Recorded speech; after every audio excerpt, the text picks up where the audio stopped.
प्रभु यीशु मसीह के मधुर और मीठे नाम में आज दिनांक 7 मई दिन गुरुवार को आप सब श्रोताओं का हम हार्दिक स्वागत करते हैं।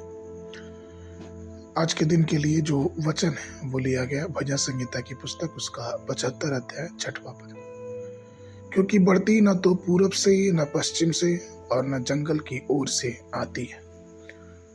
प्रियो, आज का विषय है जीत की दिशा। भजन संहिता की पुस्तक में 150 भजन है। इनमें से 73 भजन दाऊद ने, 12 आसाफ ने, 11 कोरह के बेटों ने, 2 सुलेमान ने, 1 मूसा ने और एक इतान ने लिखे थे। जबकि बाकी भजन ऐसे लेखकों ने लिखे जिनका नाम नहीं मालूम है। इस भजनों को जरिए हम परमेश्वर के लोगों के दिलों को समझ पाते हैं। आज के वचन में आसाफ का एक बहुत बड़ी सच्चाई हमें बताते हैं।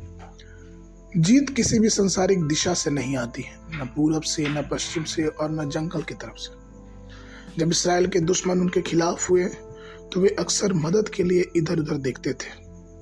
क्या पूरब की तरफ से मिस्र उनकी मदद के लिए आएगा? क्या पश्चिम की तरफ से सेनाएं पहुंचेंगी?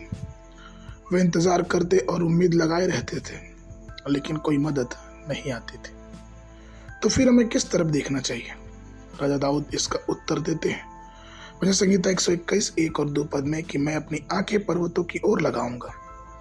मुझे सहायता कहाँ से मिलेगी? मुझे सहायता यहोवा की ओर से मिलती है, जो आकाश और पृथ्वी का करता है। केवल यहोवा ही हमारा मददगार है।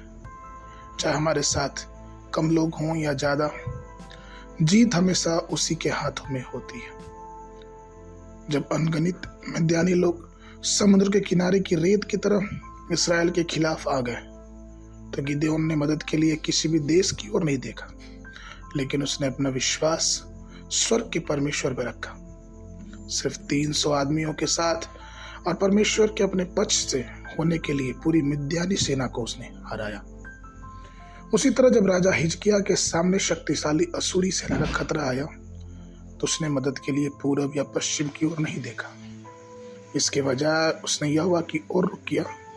फिर क्या हुआ? परमेश्वर ने एक स्वर्गदूत भेजा और सिर्फ एक ही रात 1,85,000 असूरी सैनिक मारे गए। परमेश्वर के प्रिय लोगों, हम मुश्किलों में घिरे क्यों ना हो सकता है कि आप ये सोचें कि मुझे इन मुश्किलों से कौन बचाएगा।